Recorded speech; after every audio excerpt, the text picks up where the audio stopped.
سوال پوچھا ہے جوائنٹ فیملی سسٹم کا اسلام میں کیا تصور ہے؟ جوائنٹ فیملی سسٹم ایک میاں اور بیوی اور اس کے بچے یہ اکٹھے رہ سکتے ہیں۔ ان کا تو حکم بھی یہی ہے کہ وہ ایک ساتھ ایک گھر میں رہیں، باپ اپنی بچوں کی کفالت کرے اور ماں اپنے بچوں کی دیکھ بھال، ان کی سب تعلیم و تربیت ذمہ داری ماں اور باپ پر ہے۔ پھر جیسے جیسے بچے بڑے ہو جائیں، بالغ ہو جائیں تو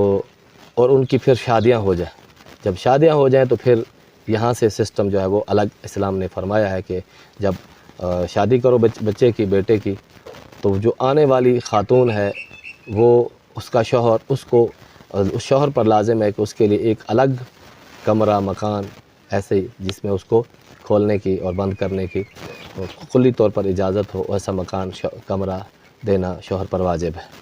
تو ایسی صورت میں پھر اگر فتنے کا اندیشہ ہو، جیسے کہ باقی دیور موجود ہیں یا جیٹھ موجود ہے اسی گھر کے اندر اور فتنے کا بھی اندیشہ ہے، بے پردگی بھی ہوتی ہے، تو ایسی صورت میں ان کو الگ سے گھر دینا، الگ سے اہتمام کرنا، جوائنٹ فیملی سسٹم کو ختم کرنا کہ وہ یہاں پر ہر ایک اپنے گھر کا خود کفیل ہو اور خود ذمہ داری اٹھائے اور خود اپنی ضروریات کو پورا کرے، یہ اسلام کا حکم ہے۔ جیسے نبی علیہ السلام کی بارگاہ میں جب ذکر ہوا پردے کا تو نبی علیہ السلام سے پوچھا کہ یا رسول اللہ صلی اللہ علیہ وسلم، دیور کا کیا حکم ہے؟ وہ بھابھی اس سے پردہ کرے گی؟ تو آپ نے ارشاد فرمایا دیور بھابھی کے لیے موت ہے، یعنی اس ایسے ہی ڈرنا چاہیے جس طرح کہ تم موت سے ڈرتے ہو، خوف زدہ ہو جاتے ہو۔ اس لیے جوائنٹ فیملی سسٹم کے اندر دیور اور بھابھی ایک گھر میں رہیں گے تو یہ انتہائی خطرناک ہے۔ اللہ کے محبوب حضرت محمد مصطفیٰ صلی اللہ علیہ وآلہ وسلم نے اس کو موت سے تعبیر فرمایا، یعنی تم اس سے ڈرو، کیونکہ بھائی شوہر سمجھتا ہے کہ میرا بھائی ہے اور میری گھر والی ہے، شاید یہ آپس میں کسی معاملے پر یا ویسے گھر کے گپ شپ لگا رہے ہیں تو پھر یہ گپ شپ لگاتے لگاتے معاملات ہاتھ سے گزر جاتے ہیں۔ اس لیے اسلام ایک برائی موجود ہو اس کو بھی ختم کرتا ہے، اور ایک مظنون فتنہ اٹھ سکتا ہے یا برائی آ سکتی ہے، ممکنہ دروازہ کھل سکتا ہے، اسلام اس کا دروازہ بھی بند کرتا ہے تاکہ یہ فتنہ بالکل موجود نہ ہو۔ تو جوائنٹ فیملی کے اندر اس طرح کے مسائل بہت سارے ہوتے ہیں، کزن ہو گیا، چچا زاد ہو گیا، ماموں زاد ہو گیا، خالہ زاد ہو گیا، پھوپھی زاد ہو گیا، یہ سارے کے سارے غیر محرم ہیں، ان کا گھر میں آنا،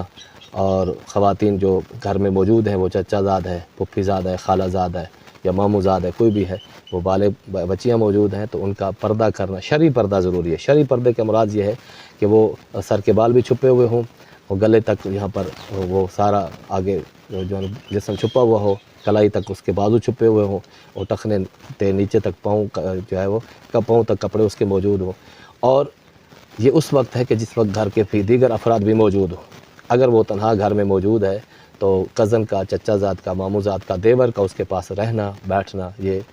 جیسے کہ نبی علیہ السلام نے ارشاد فرمایا کہ یہ موت ہے تو یہ موت ہی ہے،